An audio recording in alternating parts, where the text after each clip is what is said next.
This is the PlayStation 5 Pro, the greatest console ever conceived by mankind.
What's going down? This is another video on the PlayStation 5 Pro, and we got to talk about a lot of things today, specifically PC versus PlayStation 5 Pro, because it just so happens that they cannot stop talking about the PlayStation 5 Pro.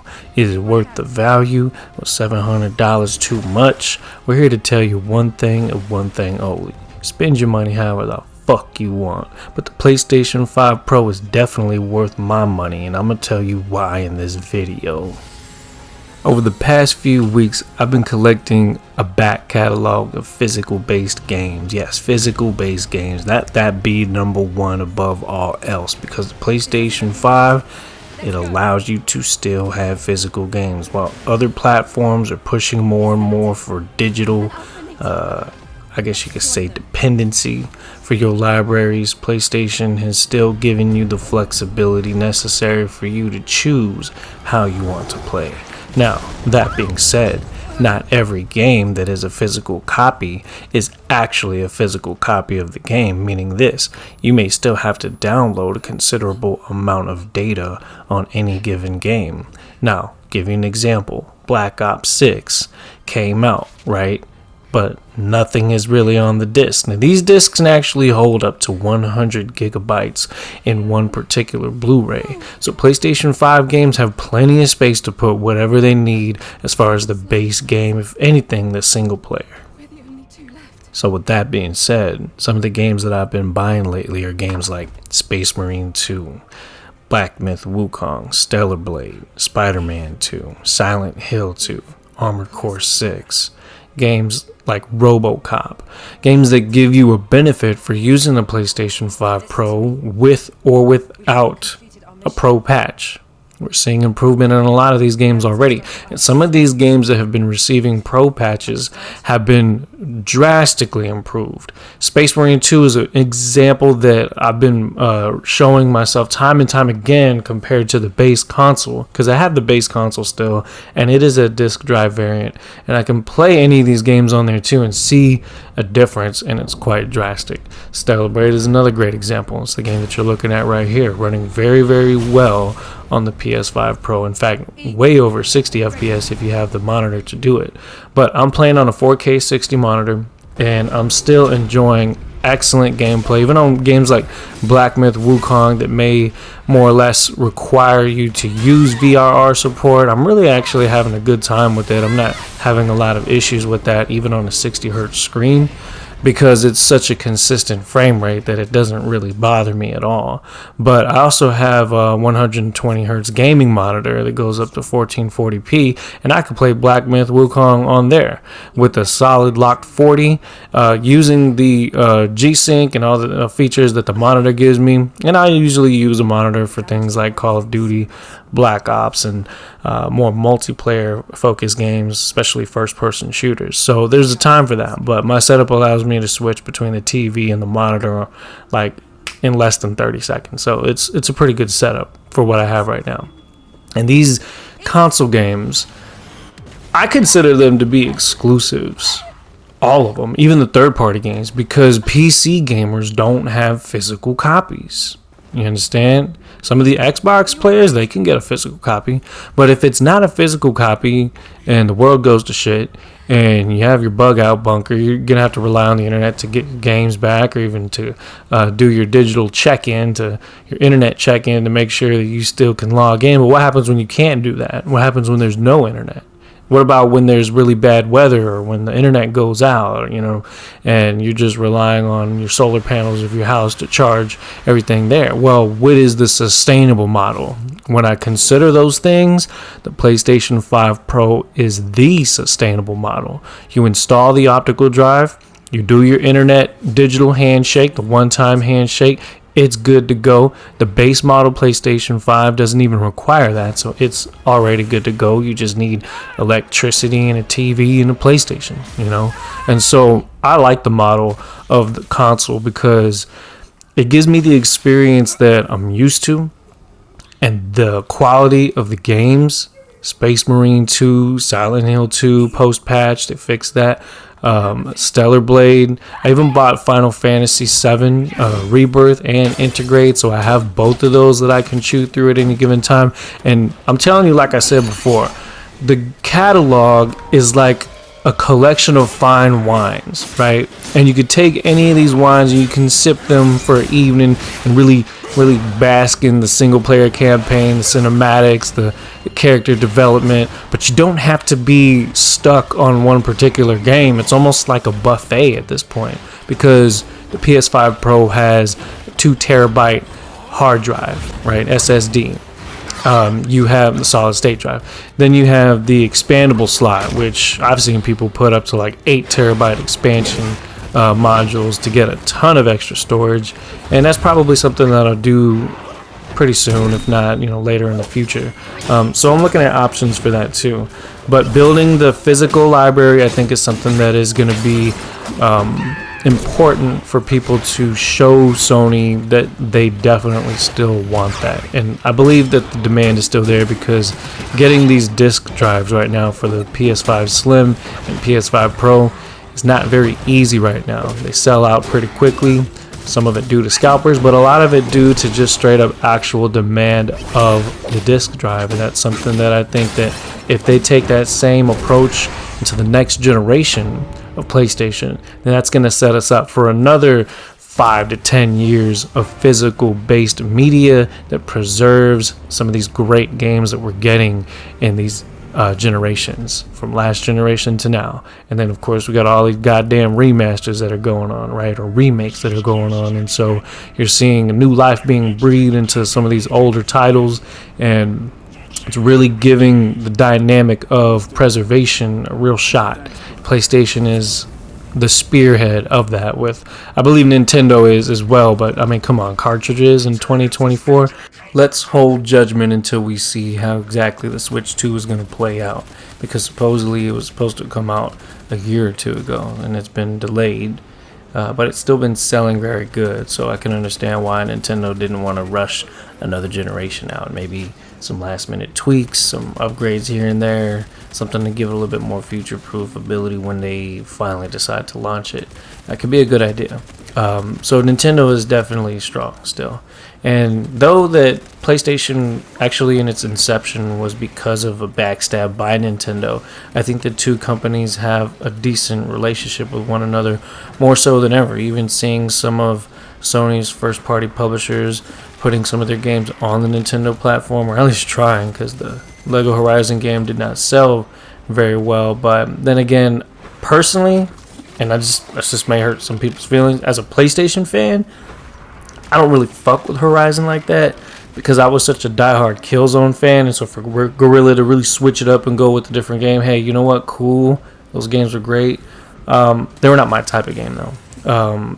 There's a certain point where all these over-the-shoulder third-person games is just, it's a little bit much, right? But some of them I really do like. God of War is an example. Black Myth Wukong is an example. A shooting type game like this right here, Space Marines 2. We got to talk about this game right here, man, because I think it really reminded the industry of just what a real game is supposed to be like. It's supposed to be a complete game that they can add more to it without it making it seem like it didn't have that it wasn't lacking anything when it launched. And Space Marine 2, Warhammer 40k, that whole universe is something that hasn't necessarily gone mainstream, but it now is because of this game, because you got the Amazon show that I believe Henry Cavill is a part of now, directing and acting. And then you also have Secret Level with Warhammer. The episode of Warhammer is easily one of the top 3 episodes in that show. And so we're getting a little bit more momentum behind the fandom of Warhammer 40k, even though it's been around for a long time. I think that it may actually hit the mainstream and stick. If there's anything that can actually boost that, it's what Blizzard Entertainment is doing with the Starcraft first-person shooter that they're developing, because a lot of the characters, a lot of the racial styles, like the Tyranids and the Zerg, or the Ultramarines and the Terran, there's a lot of similarities there. In fact, I believe the original StarCraft, which is, in my opinion, the greatest game of all time, right? The greatest game of all time is a PC game. Let me tell you that right now, but it was a 1998 PC game. We're talking about the glory days, right? The granddaddy esports game right there. Still, to this day, is like a Super Bowl event every time they have a big ASL event over in South Korea. So StarCraft, incredible series. Lots of potential there.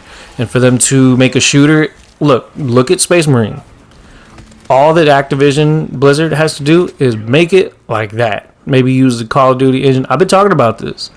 I think that this is the game that can really get them back on track if they were to make a StarCraft type of game that has, I don't know, Helldivers 2 elements, or maybe even Destiny elements, or maybe even World of Warcraft elements and Space Marine 2, Warhammer elements.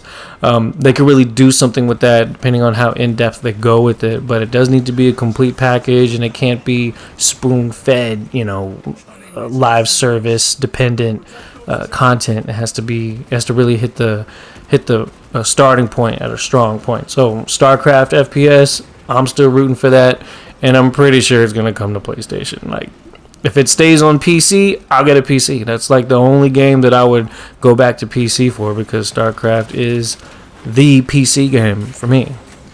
You're not talking to just a diehard Sony fan when you're on my channel. You're talking about somebody that understands the technology that goes behind creating the components for the computers, for the video game consoles.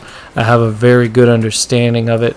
I myself have actually done manual-based photolithography, deep ion etching, some of the tactics that are used in these fabs that are done by multi-million dollar, $100, $200, $300 million machines. Those are things that, as far as the processes themselves, I'm quite familiar with some of that stuff. So learning that is something that is exciting. And in fact, if you're looking to understand more about that stuff, I highly recommend the YouTube channel Branch Education. They've done a fantastic job at illustrating the process of how computers work, how video game graphics work, how ray tracing works. It's something that I highly recommend for anybody that's interested in anything regarding gaming and technology like that. And on that note, I did promise to talk about PC versus PlayStation 5, because this is a conversation that needs to happen. Because we're at the point now, shout out to Moore's Law is Dead, the channel, the Broken Silicon podcast, but that's quite literally what is taking place right now in the industry. Moore's Law is at the point where we've accelerated how fast we've miniaturized components over the years. The PlayStation 3, 80 nanometer transistors. PlayStation 4, I believe, was somewhere between 20 to 40 nanometer transistors. The PS5 down to like 7. I think the PS5 Pro is down to like 5 or 4 or something like that. So the miniaturization is hitting a wall. TSMC, Samsung, some of the other fabs out there, some of the other silicon, manufacturing places, they are now hitting a wall. 3 nanometer process, 2 nanometer process. It's so chaotic in the quantum scale. Things are so chaotic. Physics is no longer physics.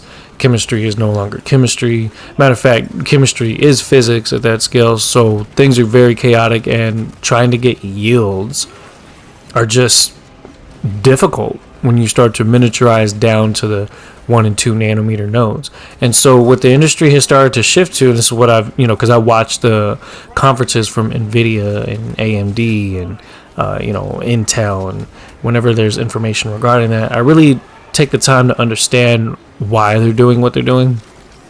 But at the very same time, I'm super impressed with the innovations that they're making. And so if I do decide to go to PC, I will spend the premium to get the highest end graphics card, because it is the one that is successful. When you're talking about a 4070, a 4060, a 5070, a 5080, anything that's not a 90 Ti technically is an unsuccessful chip, because during the process of manufacturing a silicon wafer, which may have dozens if not hundreds of chips that are embedded on it during its process, it goes for about 3 months before it comes out of the fab and is then lasered to be broken up into the different chips and then packaged for delivery. But what happens is you have overall better chance of getting better yield percentages in the cores with the chips that are in the middle of the wafer, and then towards the edges you tend to have a harder time getting consistent yields. And so you have a lot of basically cores that have to be disabled because of malfunctions or because of defects during the actual fabrication process, which again takes 3 months. So what the industry has done is especially over the past 15 years or so, they've worked a system out where we're still using all of the product that comes through, even with the defects. You understand what I'm saying? So every single chip is supposed to be a 4090 Ti, a 3090 Ti, you know what I'm saying? A 5090 Ti. It's supposed to be, but it doesn't come out that way. And because of the number of cores that they have to disable, the power that remains is what they determine. Okay, this one has 16 bad cores, going to make it a 5080, going to make it a 5070, whatever the number is. It's crazy. You'd be surprised at how many cores can go bad and they can still use it. But that's, to me, it's kind of silly, but it makes perfect sense economically. But when you look at it that way, PC gamers have to understand that they're paying really big time money for those ones that just so happen to get the really good yields. When you get like a 5090 or a 4090, the reason why they're so goddamn expensive now, you understand? The reason why they're going to be expensive and more expensive with every generation is because we can't miniaturize anymore. And because of that, the actual process itself is not consistent enough to get those really high yields. Otherwise, if it was, every chip would be a 4090, every chip would be a 4080, and because the success rate would be much higher, they would be a lot cheaper. But that's not the case. What's actually happening is you're paying, say if you get a 4070, right, you spend like $600 or $700, and then a 5070 comes out and it's like, let's just say it's like $800 or $900, right? That's the gamer tier chip that they make, and then they're going to claim ahead of time, because they're preparing your mind for a higher price of it being over $1,000, over $2,000 for a 5080 and a 5090, and eventually once they have enough in stock of perfect yields, they'll have the 5090 Ti, and that's how they've kind of done it in waves over the years, and that's how PC gaming and this goes with the CPUs as well. It's a very similar process. How they determine the prices, because you're not getting as many high yield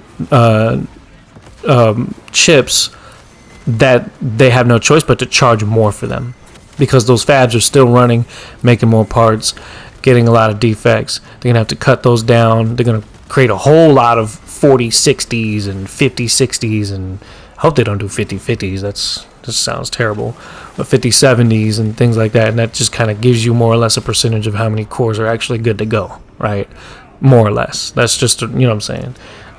Don't take the numbers literal. But what I'm saying, though, is the prices that we're hearing about in the leaks for the 50 series RTX GPUs are very high, and that does not surprise me. I'm not going to say, oh, I believe that's what it's going to be, but I expect it to be a little bit more expensive than the last generation, because the process for the 2 and 3 nanometer nodes, those are harder to get a higher yield, and that's something that PC gamers have to come to terms with. If you want the high end one, you need to fork out the money.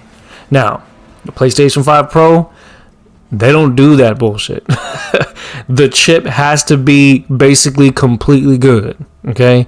And because that's the case, and they've done the custom RDNA 2/3/4, backwards compatibility, RDNA 2/3, 0.4, whatever you want to call it. It is a marvel in engineering, but it is a scale up. You're either scaling down as the generations improve, or you're scaling up in the size of the die. And we're at the point now where it's harder to scale down, and so we have to then scale up by adding more specialized modules on the die. And that's why you're seeing things like RT cores and AI cores and all these components that are added to the die to give it the extra bump and capability that allows it to be considered a next gen product. And that's the end all be all, because the components that make up these devices, they have been improving, but there has to be a little bit of sidestepping involved at this point. And so you have to bear with the industry, because they're dealing with the technology that has damn near hit its limit, and so they have to really innovate in another way. And that's why AI is so important. That's why ray trace cores are so important for ray tracing performance and for getting the really high end fidelity graphics. But I think that NVIDIA is going to announce something incredible next year. It's going to be pricey, so you have to be ready for that. But you got to leave these PS5 Pro players alone. Like, these consoles are doing a damn good job at the price point that they are, because that is the price point of 2025 and beyond. All right, if a console is $700 and then the PS6 comes out and that's $800 or $900, but it has the latest tech, or at least a bit sooner tech than what we've been seeing over the past 3 or 4 console generations, then that's fine. I think that's okay. I think that now's the time to not be messing around with the power, because a lot of these games are not being optimized very well, and they're almost depending on the over capability of some of the components used in PC and even more or less consoles, but more so on PC. They depend on the overclocking, the over capabilities of high-end cards that are newer, and then the older ones get left in the dust because they don't have ray tracing capabilities, or the rasterization is great, but the ray tracing cores may not be great, or maybe they don't have dedicated hardware on die for those things. And so again, the whole conversation right now is just, it's incredible. There's a channel, I forget the name of the channel, I'm gonna have to link it in the description, of the 4070 Space Marines 2 being compared to the PS5 Pro Space Marines 2, and it says a lot in the gameplay in that. But I'm gonna tell you right now, PlayStation 5 Pro is looking fucking amazing right now on a 4K big screen TV. So I highly recommend, if you're on the fence about getting one, go ahead and get it, because you're going to have 3 years of excellent gameplay from it. And this is just the beginning.